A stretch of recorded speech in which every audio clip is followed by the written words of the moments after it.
Amis des arcs électriques, bonjour. J'en ai déjà parlé, je l'ai même déjà vaguement présenté.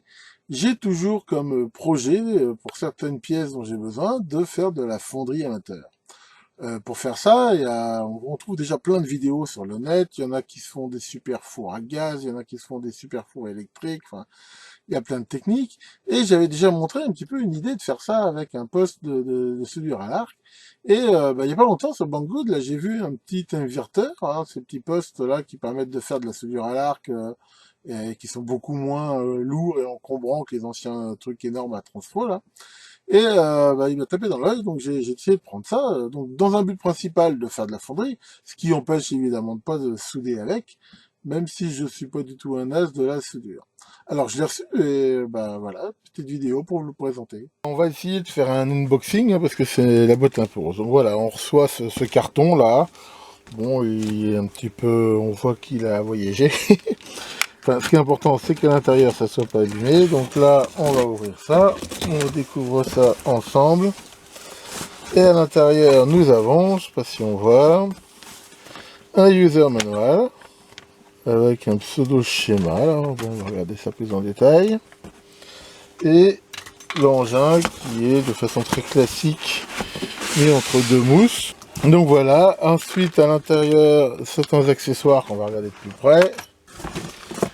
Une lanière hein, qui permet éventuellement de porter en bandoulière. Et voilà l'engin qu'on va regarder d'un peu plus près. Regardons un petit peu plus en détail. Donc le manuel est en anglais.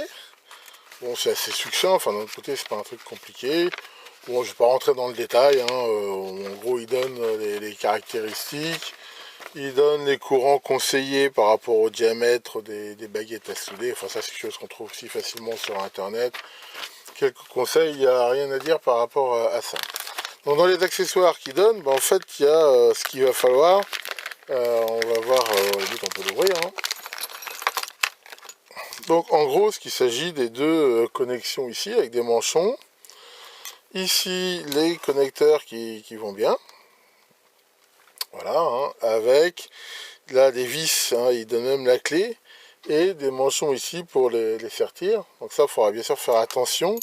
Hein. Je rappelle que les câbles ne sont pas fournis avec. Hein, il faut acheter à part, ou à moins qu'on en ait déjà, les câbles de fort courant, hein, ainsi que les pinces et tout pour porter les électrodes. Et c'est vraiment très important de bien soigner ici ces connexions, parce que la moindre perte, bien sûr, ça va chauffer, puis ça va faire des bêtises. Si on regarde un petit peu plus près la bête, bon, c'est un boîtier en métal, peint, il n'y a rien à dire. Derrière, on a juste l'interrupteur de mise en route, un fil. Et là, on voit que pour une fois, là, on peut le voir, le fil est correctement dimensionné par rapport au courant de consommation annoncé. Et ici, on voit que c'est tout bête. Hein, il y a le réglage ici du courant, un voyant qui indique une surchauffe de température et un voyant de mise en route. Sinon, dedans, il y a des ventilos hein, et c'est ouvert. De toute façon, on va l'ouvrir vite fait, justement, histoire de se faire une petite idée de la qualité du truc. Donc apparemment ça se démonte via des vis ici. J'ai ouvert la bête, ça s'en démonte assez facilement. Donc à l'intérieur, on a ici derrière un gros ventilo donc qui va, a priori, d'après ce que j'ai vu, il tourne tout le temps et qui va bien sûr refroidir toute la partie puissance. Et on a là cette carte électronique qui contient toute l'électronique ici. Bon, je veux dire, c'est des circuits époxy. Apparemment, ils ont été vernis. Ça, c'est plutôt pas mal. Hein. Enfin, c'est-à-dire un petit peu tropicalisé. Bon, ouais, voilà. Enfin, je veux dire, c'est pour moi une qualité qui est en rapport avec le prix. Hein. Voilà, on voit que les cosses de sortie, c'est fait par de l'alu. Hein, c'est pas fait par du cuivre. Bon là c'est sûr que ça va faire un petit peu des pertes, hein. J'espère que c'est bien serré. Mais enfin voilà, c'est pas la mort non plus. Hein. Voilà, quelque chose de très classique ici. Hein, donc, voilà. Alors maintenant ce qui est intéressant c'est de voir si ça fonctionne bien et ce qu'on va faire maintenant. Bien, alors il est temps de faire un essai en réel. Donc là, bon, j'ai bien sûr pas résisté au plaisir de mettre des étiquettes. Enfin, j'ai mis une étiquette utile hein, qui met le diamètre, enfin le courant à régler en fonction des électrodes. Bon voilà, donc j'ai monté ici les embouts. J'ai repéré la sortie du plus là parce qu'on la voyait pas beaucoup avec une goutte de vernis. Si vous montez ces petits manchons, alors attention, j'ai mis du temps à trouver l'astuce. Si on essaye de les enfiler en force comme ça, ils ne rentrent pas du tout. En fait, il faut brancher le câble et tourner quoi. Donc ça, c'est des câbles que j'avais récupérés d'un vieux poste à souder et que j'ai réadapté. Ici, bien sûr, pareil, hein, j'ai remis un câble et puis une prise. Alors, j'ai récupéré tout un lot sur Banggood de ces pinces qui servent soit de pinces de masse, soit on va même voir que je m'en sers de pinces d'électrode et aussi pourquoi pas de maintien.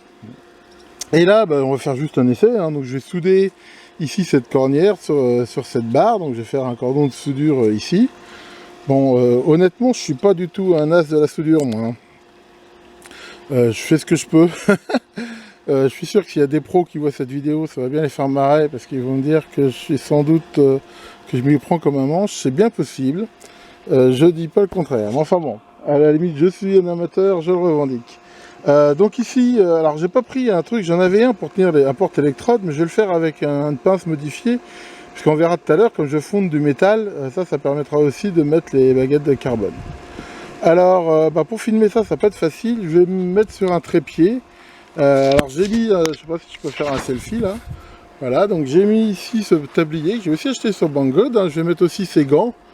Ici, bien sûr, pour me protéger. Bon, je devrais aussi protéger mes avant-bras, mais enfin bon, on va dire que là je vais faire attention. Donc ça protège bien. C'est un truc en cuir qui est plutôt bien. Et j'ai ce masque hein, aussi que j'ai acheté sur Banggood. Et ce masque qui est très intéressant vu que c'est un système qui devient opaque automatiquement dès qu'il y a de la lumière de la soudure. Et ça c'est vraiment sympa parce que ça permet de souder en toute sécurité pour les yeux. Alors allons-y. Donc voilà, c'est pas souvent que je fais des vidéos en extérieur. Donc alors allons-y pour faire l'essai.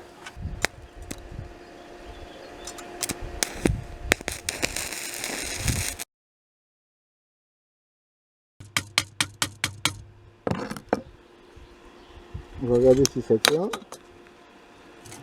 Ouais, bon, ça tient bien. Ah bon.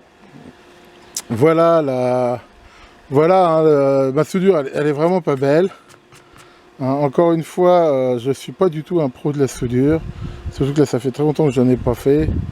Mais enfin bon, ça prouve que quand même ce petit poste pour souder, il fonctionne très bien. Hein, et que je pense que quelqu'un qui sait souder saura s'en servir. Là, c'est vraiment le truc. En fait, j'ai acheté ce truc-là pour ça, hein, pour fondre du métal. Donc, j'en ai pas besoin de faire des grosses pièces. Donc là, pour essayer, je vais prendre ce petit creuset ici en carbone, hein, que je vous avais déjà montré dans un QDN. Ça, c'est, alors je sais pas exactement ce que c'est. On va dire, c'est un alliage de, je sais pas si c'est du Zamac ou autre. Enfin voilà, c'est ça que je vais essayer de fondre à l'intérieur de ce creuset. Et pour l'instant, juste pour essayer, je vais en faire un moulage ici. Voilà, dans ce petit moule ici en carbone. Donc pour ça, je vais utiliser donc des électrodes de carbone.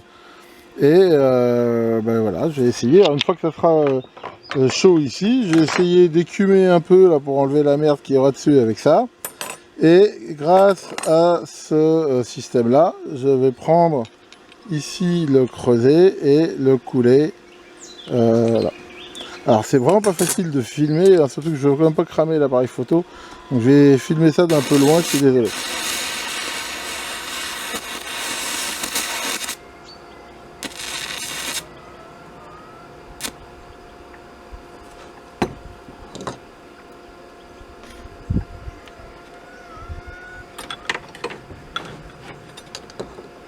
Résultat des courses, c'est vraiment pas terrible.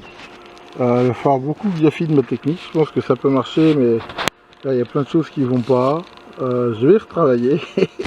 Et dès que j'aurai fait des progrès, je vous montrerai ça. Une dernière chose, quand vous avez terminé de souder, c'est pas forcément une bonne idée de l'éteindre tout de suite, parce que le fait de le laisser un petit peu allumé, ça va permettre en gros de le laisser refroidir un peu. grâce à la ventilation, c'est généralement pas une mauvaise idée. Donc pour l'instant là, il a travaillé, honnêtement il est que très tiède. Il n'y a vraiment pas de problème ici de température, les connexions sont vraiment pas trop chaudes, enfin bon, il n'y a pas de problème.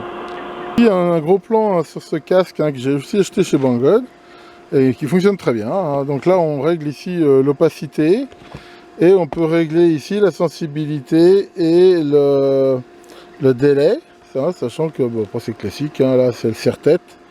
Vraiment pareil pour le prix, bon en plus il a de la gueule. Bon il est un petit peu tordu là parce qu'il a mal supporté le voyage, mais enfin bon. Je veux dire, pour souder, ça marche très bien. Bon, eh ben, c'est pas gagné, c'est pas gagné. Qu'est-ce que tu veux, Maurice? Oui, t'as plein de trucs comme ça à fondre. Ah, bah oui, je sais bien, c'est mon but, de refondre toutes ces carcasses là, d'alu et d'autres choses. Mais pour l'instant, pour l'instant, c'est vraiment pas gagné, c'est pas gagné. Enfin bon, Paris, c'est pas fin d'un jour. J'ai jamais dit que j'allais réussir la première fois, mais j'espère bien quand même. Enfin, faut que j'affine encore la technique, c'est ça qui est intéressant dans la recherche, c'est que on cherche justement. Il y a plus de chercheurs que de trouveurs, mais des fois on trouve et c'est ça qui est sympa. De toute façon, vous inquiétez pas, dès que j'ai du nouveau par rapport à ça, je vous montre ça. Enfin, d'ici là, que Vulcain, le grand dieu des forges et de l'enfer, veille sur vous, et à très bientôt pour de quoi déjà? Bah, des nouvelles vidéos, bien sûr.